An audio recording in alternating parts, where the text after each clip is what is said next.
코로나 팬데믹으로 온 세상이 흔들리고 있습니다. 코로나의 영향을 받지 않는 곳이 거의 없습니다. 학교도 코로나의 영향을 받아 수업이 중단되고 학교 수업을 못 해본 채 학교를 다니는 학생들도 생겨나고 사업하는 사람들도 각기 다른 코로나의 영향을 받고 있습니다. 교회도 코로나에 큰 영향을 받고 있습니다. 대면 예배를 드려야 한다. 온라인 예배가 예배인가? 이런 논쟁들도 있었습니다. 그러면 이러한 사태 앞에서 우리는 믿음이란 무엇인가? 우리의 믿음이란 무엇인가 하는 질문을 스스로에게 해볼 수 있습니다. 믿음이란 무엇인가? 예수님께서는 수많은 사람들에게 믿음을 요구하셨습니다. 나병 환자 10명을 고쳐주실 때에도 가라, 내 믿음이 너를 구원하였느니라 말씀하셨습니다. 맹인을 고쳐주실 때에도 내 믿음이 너를 구원하였느니라 말씀하셨습니다. 향유 옥합을 깨어 예수님께 부은 여인에게도 내 믿음이 너를 구원하였다라고 말씀하셨습니다. 도마에게는 믿음이 없는 자가 되지 말라고 하셨습니다. 제자들에게도 늘 믿음이 약함을 지적하셨고 믿음에 대하여 강조해 주셨습니다. 성경에는 믿음에 대한 이야기가 수백 번이 나옵니다. 오늘 말씀에 베드로가 물에 빠진 사건이 나오는데 여기서도 예수님께서는 믿음이 작은 자여 왜 의심하였느냐 말씀하셨습니다. 성경은 믿음의 책입니다. 성경은 구약과 신약으로 나뉘어지는데 이 성경, 즉 하나님의 옛 약속과 또 신약속, 우리에게 이루어진 약속, 앞으로 이루어질 약속을 말씀 그대로 굳게 믿는 것이 믿음입니다. 오늘 우리는 우리에게 일어나는 모든 상황을 성경을 읽으며 성경이 말씀하는 믿음으로 해석하고 또 믿음으로 해결해 나가는 성도들이 되기를 원합니다. 현 상황에 대하여 똑똑하다고 하는 사람들의 생각도 다 다릅니다. 여와 야가 정치권에서 어떻게 그렇게 둘로 딱 나뉘어져서 다른 생각을 할 수 있는지 정말로 신기합니다. 사람이란 정말로 신기한 존재입니다. 학자들도 생각이 다릅니다. 그러면 우리는 무엇을 믿어야 합니까? 우리는 성경에서 하나님께서 주시는 지혜를 얻고 문제를 해결해 나가야 합니다. 오늘 말씀의 배경은 예수님께서 오병이어의 기적을 베푸신 직후에 일어난 사건입니다. 제자들은 이 놀라운 기적을 체험하며 많이 흥분했을 것입니다. 성경에 장정만 5,000명이었다고 하니 학자들은 2만 명 이상이었을 것을 추측하고 있습니다. 예나 지금이나 젊은 사람들은 젊은 남자들이 예수를 잘 안 믿잖아요. 그 많은 사람들에게 구운 물고기와 빵을 나누어 주다 보니 신경도 많이 쓰였을 것이고 목도 쉬고 굉장히 피곤했을 것입니다. 이때 예수님께서는 제자들을 급히 배에 태워 갈릴리 건너편으로 보냈습니다. 갈릴리 호수는 너무나 커서 바다로도 불리워졌습니다. 이 제자들은 배를 타고 가면서 신이 나서 조금 전에 있었던 일들을 이야기했을 것입니다. 정말 놀라운 일이라고, 우리가 선생님을 정말 잘 만났다고, 이제 우리의 고생은 다 끝났다고 이들은 이야기했을 것입니다. 그런데 갑자기 돌풍이 호수 한가운데로 불어와 제자들은 그 호수 속에서 고생을 하게 되었습니다. 어부 출신들이 많은 예수님의 제자들입니다. 특별히 이 갈릴리 호수에서 잔뼈가 굵은 제자들입니다. 그런데 이들이 나중에 한 말을 보면 우리가 죽게 되었다고 한 것을 보면 어마어마한 풍랑이 일었던 것으로 보입니다. 불과 20-30분이면 건너갈 수 있는 그 거리를 10시간 동안 바다에 풍랑과 싸우고 있었다고 하니 얼마나 큰 고생이 있었겠습니까? 무슨 뜻입니까? 이 바람은 그저 일어난 바람이 아니라 주님께서 이들을 깨닫게 하시기 위하여 주신 바람이라는 것입니다. 너희들 깨달아야 할 것이 있다. 내가 너희들을 부른 것은 너희들로 하여금 높은 자리에 오르고 잘 먹고 잘 살게 하기 위한 것이 아니라 수많은 사람들의 영혼을 구원하기 위한 것이다라고 하는 사실을 깨닫게 하신 것입니다. 제자들이 고난을 당할 때 예수님께서 모르신 것이 아닙니다. 건너편 산에서 풍랑이 있는 갈릴리 바다를 다 보고 계셨습니다. 그런데 예수님께서는 기다리시다가 꼭 필요한 순간에 제자들에게 다가오셨습니다.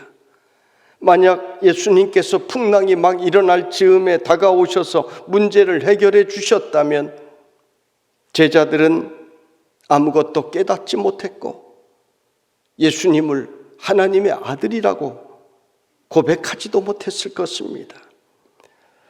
또는 너무 늦게 오셨더라면 제자들은 모두가 지쳐 넘어져 예수님을 보지도 못했을 것이고 다시는 갈릴리 호수로 가는 배를 타고 싶지도 않았을 것입니다.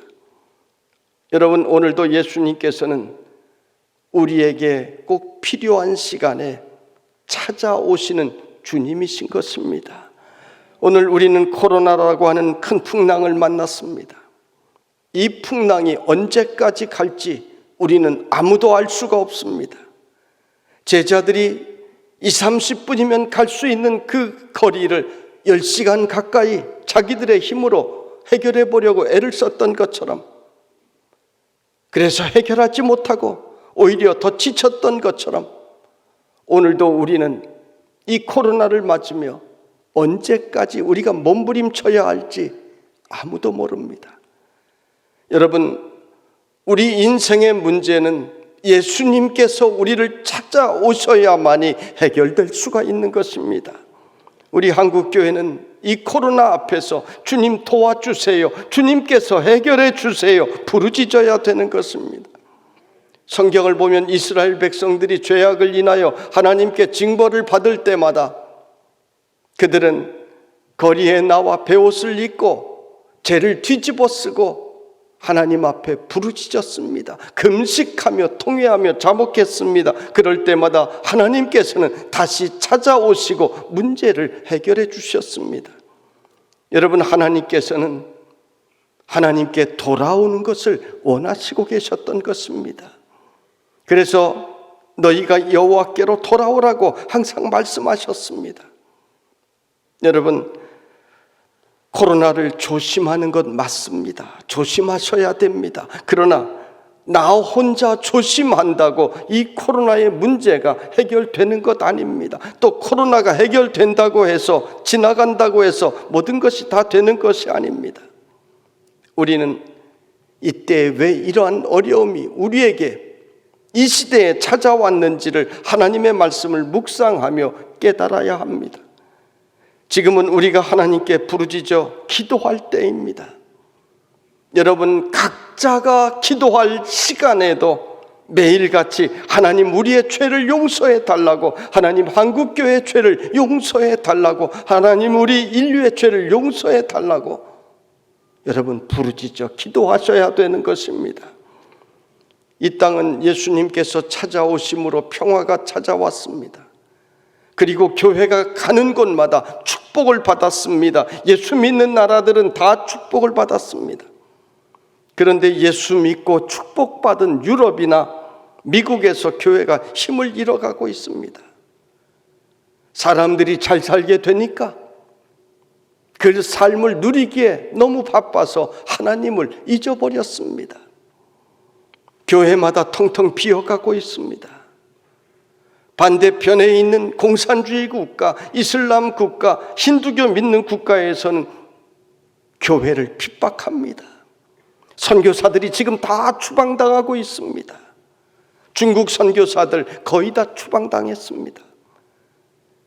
이슬람 국가에서는 기독교로 개종하는 것을 법으로 금하고 있습니다. 이슬람을 평화의 종교라고 선전하고 다니는 사람들이 있는데 어리석은 이야기입니다. 우리나라에 와서 이슬람 전도할 수 있고 지금 이슬람 선교사들이 우리나라에 수없이 들어와 있는데 기독교가 이슬람 국가에서 전도할 수 있습니까? 발견되는 즉시 추방당하고 그곳 현지인들은 예수 믿다가 순교하는 일들이 지금 수없이 일어나고 있습니다. 지금 우리나라도 유럽의 전철을 밟고 있습니다. 신학생이 줄어듭니다. 신학교들이 얼마인가 문을 닫게 될 것입니다.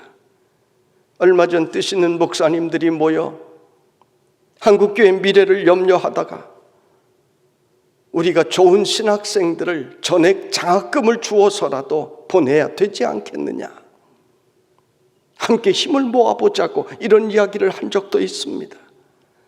여러분, 이러한 상황을 보며 하나님께서 보실 때 어떠하시겠느냐는 것입니다. 제자들이 오병이어의 기적을 보면서 들떠 있었던 것처럼 우리가 잘 먹고 잘 살게 되니 오늘 다른 꿈을 꾸지는 않았느냐 하는 것입니다. 그러므로 지금은 우리가 힘써 회개하며 기도할 때인 것입니다. 예수님께서 물 위로 걸어오실 때 제자들은 유령이라 하며 두려워했습니다. 그때 예수님께서는 안심하라, 나니 두려워하지 말라고 하셨습니다. 이 말을 듣고 베드로는 주여, 만일 주님이시거든 나를 명하사 물 위로 오라 하소서 외쳤습니다. 예수님께서 오라 하시니 베드로가 배에서 내려 물 위로 걸어갑니다. 여러분, 왜 여러 제자 가운데 베드로만이 이런 말을 외쳤고 베드로만이 물 위를 걸었을까요? 베드로는 못 배운 사람이었습니다. 그저 물고기를 잡아 하루하루 살아가는 사람이었습니다. 그런데 예수님께서 나를 따라오라 말씀하실 때 배와 그물과 가족 모든 것을 버려두고 예수님을 따라 나선 사람이 베드로입니다. 도전하는 사람이었습니다. 베드로는 계산하는 사람이 아닙니다. 자기 생각 때문에 예수님의 마음을 아프시게 한 적이 여러 번 있었지만 그러나 베드로의 그 중심에는 예수님을 사랑하는 마음이 늘 있었습니다. 베드로가 제자 중에 수제자로 불린 이유가 바로 여기에 있습니다. 여러분, 이것이 하나님께서 사람을 쓰시는 원리입니다. 세상에서는 이리저리 계산 잘하는 사람이 성공할 확률이 높습니다.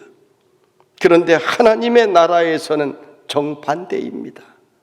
하나님께서는 순수한 사람을 사용하십니다. 하나님 나라에는 어린 아이와 같은 사람만이 들어갈 수가 있습니다. 베드로는 예수님의 음성을 듣자마자 풍랑 좀 멈추어 주십시오 이렇게 외친 것이 아닙니다. 멀리 서 계시는 예수님을 바라보고 너무나 반가워서 나도 갈 수 있다는 믿음이 그에게 있었고 예수님에게로 갈 수 있게 해달라고 했습니다. 지금 바다의 상황은 하나도 바뀐 것이 없습니다. 배는 요동치고 있습니다. 풍랑이 몰아치고 있습니다. 검푸른 바닷가에 발을 내딛는다는 것은 두려운 일이었고 죽음을 의미하는 일이었습니다. 그런데 예수님께서 오라 하시니 베드로는 기쁘고 반가운 마음으로 또 믿음으로 발을 내려 예수님께로 걸어갑니다. 이것이 바로 도전하는 베드로의 모습이었습니다. 여러분, 하나님께서는 도전하는 사람을 통하여 하나님의 일을 이루어 나갔습니다. 아브라함을 크게 사용하신 것도 고향 친척 아버지 집을 떠나라 하시는 그 명령에 순종하여 목숨을 걸고 도전하는 믿음이 그에게 있었기 때문입니다. 하나님께서 다윗을 가장 위대한 왕으로 세우신 것도 골리앗을 향하여 하나님께서 나와 함께 하신 내가 할 수 있다는 믿음으로 물맷돌을 들고 달려나가는 도전하는 사람이었기 때문입니다. 세계 만국에 복음이 전해진 것, 아프리카, 남미 구석구석까지 오늘 복음이 전해진 것은 목숨을 걸고 고향 조국을 떠나 복음 하나 들고 도전하는 사람들에 의하여 오늘 복음이 이렇게 이루어진 것입니다. 오늘 대한민국의 구석구석까지 시골까지 교회가 다 아름답게 세워졌습니다. 우리나라가 돈이 있어서 세운 것이 아닙니다.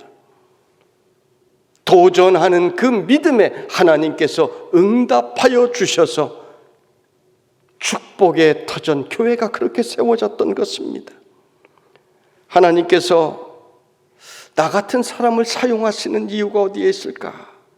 난 부족한 것이 참 많은데,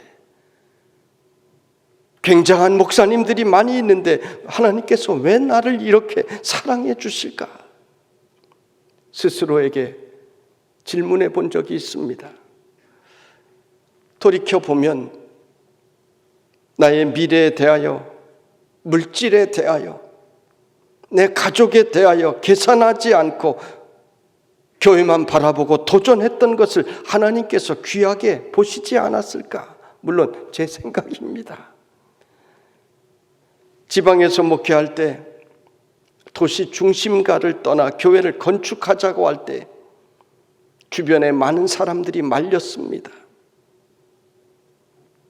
어려운 일입니다. 오래된 교회입니다. 그러나 그곳에 머물러 있으면 그 교회는 비전이 없었습니다. 저녁 6시, 7시만 되면 공구상가 골목에 불이 꺼지고 암흑천지가 되었습니다. 그 주변에 주택 하나 없었습니다. 도전할 때 하나님께서는 놀라운 선물들을 주셨고 건축이 기적같이 이루어졌고 지금은 아파트 중심에 가장 비전 있는 교회로 세워지게 되었습니다. 제가 도림교회 청빙에 응한 것도 비전에 대한 도전이었습니다. 연락을 받고 기도하면서 도림교회라면 무너져가는 한국교회에 선한 영향력을 끼치고 세계 선교에 헌신할 수 있는 교회라고 하는 그 비전이 내 가슴 속에 불타오르기 시작했습니다. 저는 지금까지 비전을 따라 움직였습니다. 시골교회를 목회할 때 아버지처럼 저를 아껴주신 목사님이 안양에 있는 한 교회를 소개시켜 주셨습니다. 그 교회 청빙위원들과 만나 이야기를 하는데 젊은 집사님이 왜 서울로 오려고 하십니까? 자녀 교육 때문이 아닙니까? 단도직입적으로 질문을 할 때 저는 자녀 교육 때문에 목회지 결정한 적이 한 번도 없습니다. 늘 자녀 교육을 아내에게만 맡기고 자녀에게 관심 두지 못하고 살았습니다. 솔직한 답변을 하고 돌아와서 일주일 내내 기도하며 고민을 했습니다. 그 교회에서는 저에게 청빙서를 보내왔는데 마음이 답답한 것입니다. 주변의 목사님들이 저에게 시골교회도 다 의미가 있지만 그러나 목사님 비전 가지고 목회하려면 빨리 가시라고. 시골교회는 한번 들어오면 나가기 힘들다고. 여기서 나간 사람 없다고. 그런데 기도하면서 저는 마음이 너무 답답한 것입니다. 그 교회가 정말 비전이 있을 것인가? 청빙위원회에서 그런 이야기를 할 때 그곳에 계시던 많은 장로님들이 그 자리에서 야단을 쳐야지. 그 정도면 그 교회가 비전이 없는 교회가 아닐까. 물론 비전이 없는 교회는 없지만 그런 고민이 되었습니다. 기도하다가 마음이 답답하여 죄송합니다만 못 가겠다고 연락을 했습니다. 주변에서는 왜 바보같이 그러느냐고 많은 사람들이 저에게 이야기했지만 저에게는 비전이 더 중요했습니다. 아마 하나님께서 그 이후에 대구에 아름다운 교회를 건축하고 또 비전이 있는 교회, 세상에서 제일 훌륭한 교회, 도림교회로 보내주시려고 나에게 그때 그런 마음을 주셨나 보다. 이후에 그런 생각을 했습니다. 우리 도림교회 비전센터 건축도 도전이었습니다. 빚만 있는 상태에서 우리 장로님들도 참 대단하시고 우리 성도님들도 참 대단하시지 어떻게 이런 일을 시작했습니까? 대단들 하십니다. 여러분, 지금 코로나로 우리가 모두가 어려움을 겪고 있지만 도전하는데 어려움이 없는 경우란 없습니다. 어려움이 없다면 그것은 도전이 아닙니다. 이 어려움의 시기를 우리가 함께 도전하며 이겨내기만 한다면 우리는 한국교회를 넘어 세계 선교의 귀중한 일을 감당하는 교회로 하나님께서 반드시 사용하여 주실 것입니다. 우리가 함께 잘 이겨내는 기도원의 300용사가 되십시다. 기도원의 용사들이 메뚜기 떼와 같이 많은 미디안의 용사들과 대결할 때 그들은 횃불과 항아리와 나팔을 가지고 두려워하지 아니하고 그들 앞에 앞서 나갔습니다. 도전했습니다. 여러분, 우리도 그들과 같이 이 어려운 코로나의 상황 앞에서 한 사람도 물러서지 않고 도전하는 우리 도림의 성도님들이 되십시다. 그러면 우리 모두가 기도원의 300용사와 같이 인정을 받는 주의 백성들이 될 줄로 믿습니다.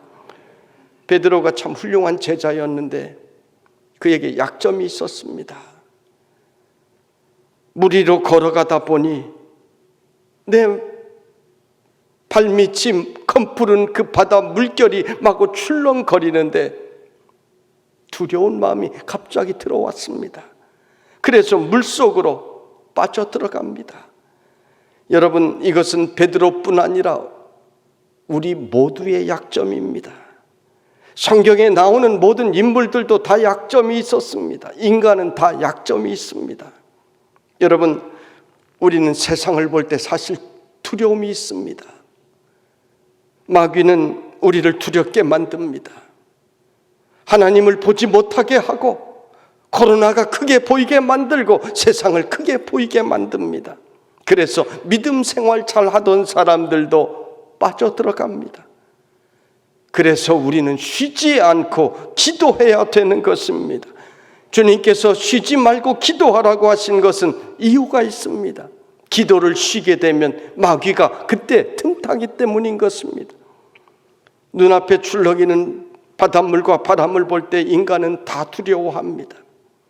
그런데 우리가 어떻게 이길 것입니까? 기도해야 되는 것입니다. 베드로는 물속에 빠져 들어가면서 나를 구원하소서 이렇게 예수님께 소리를 쳤습니다. 이것이 기도입니다. 예수님을 향하여 부르짖는 것이 바로 기도입니다. 우리도 지금 코로나로 풍랑을 만났습니다.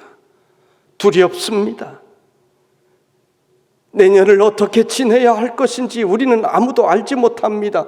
교회도 여러 가지 걱정이 많이 있습니다. 그래서 어떻게 해야 합니까? 여러분, 이때에 우리는 더욱더 기도해야 되는 것입니다. 여러분, 기도하면 우리 주님께서는 손을 내밀어 주십니다. 우리는 주님께서 내미신 그 손을 붙들기만 하면 되는 것입니다. 베드로는 풍랑의 위기 속에서 주님께 부르짖어 기도하였고 주님께서 내미시는 손을 붙잡았습니다. 그리고 예수님과 함께 배 위에 올랐고 풍랑은 잔잔해졌습니다. 예수님의 기적을 체험하고 주님께 진실로 하나님의 아들이로소이다라고 하는 유명한 신앙 고백도 하게 되었습니다. 성도 여러분, 여러분이 만난 인생의 풍랑 두려워하기만 하면 안 됩니다. 여러분이 인생의 풍랑을 만날 때 여러분 그때 부르짖으셔야 되는 것입니다. 나를 구원하소서 부르짖을 때 우리 주님은 반드시 여러분에게 찾아와 손을 내미실 것입니다. 그때 주님의 손을 붙잡으시기를 바랍니다. 오늘 베드로의 문제점은 성경에 기록되어 있듯이 믿음이 작은 자여 왜 의심하였느냐? 믿음이 작아 의심하였기 때문입니다. 그렇습니다. 오늘 우리에게도 다 믿음은 있습니다. 그런데 이 믿음에는 차이가 있습니다. 큰 믿음이 있고 작은 믿음이 있습니다. 겨자씨 같이 작은 믿음만 있어도 산을 옮길 능력이 있다고 말씀을 하셨습니다. 제 친구 목사님은 어릴 적에 목사님으로부터 이 말씀을 듣고 앞산을 향하여 저쪽으로 옮겨지라고 한참을 소리를 쳤답니다. 그런데 옮겨지겠습니까? 이것은 예수님께서 비유로 말씀하신 것입니다. 믿음으로 하면 거기에는 반드시 역사가 일어난다는 것입니다. 우리에게 겨자씨 한 알만큼의 믿음이 있어도 하나님께서는 그 믿음을 귀하게 여기시고 역사를 이루어 주십니다. 겨자씨 한 알만큼의 믿음만 있어도 사단마귀가 달려들어도 우리는 능히 이겨나갈 수가 있는 것입니다. 그런데 이왕이면 큰 믿음이 좋습니다. 큰 일을 하려면 큰 믿음이 있어야 되는 것입니다. 시험이 와도 풍랑이 몰려와도 흔들리지 않으려면 큰 믿음이 있어야 되는 것입니다. 베드로는 무리로 예수님을 향해 달려나가는 정도의 믿음은 있었지만 순간 내 발 아래 출렁이는 검푸른 바닷속을 바라다 보는 순간 그것 공포감을 이길 만한 믿음이 되기에는 좀 부족했습니다. 오늘 우리는 코로나로 인하여 어려움의 시기를 지나가고 있습니다. 사단마귀는 이러한 때에 우리를 더욱더 두렵게 만들고 우리를 분열시킵니다. 여기에 걸려 넘어지면 안 됩니다. 이때 우리는 주여 우리를 구원하소서 함께 힘을 모아 기도해야 될 때입니다. 그리고 이 시험을 이길 수 있는 큰 믿음을 달라고 여러분 기도하셔야 됩니다. 사랑하는 성도 여러분, 이 코로나의 위기가 여러분에게 절대 손해가 되지 않기를 바랍니다. 믿음의 사람들은 위기가 있지만 그 위기 앞에서 두려워하지 않고 기도하면서 오히려 위기를 이기고 승리한 사람들입니다. 우리 도림교회와 성도들도 기도하면서 이 위기를 이기고 믿음의 행전에 기록되는 귀한 성도들이 되시기를 주님의 이름으로 축원합니다.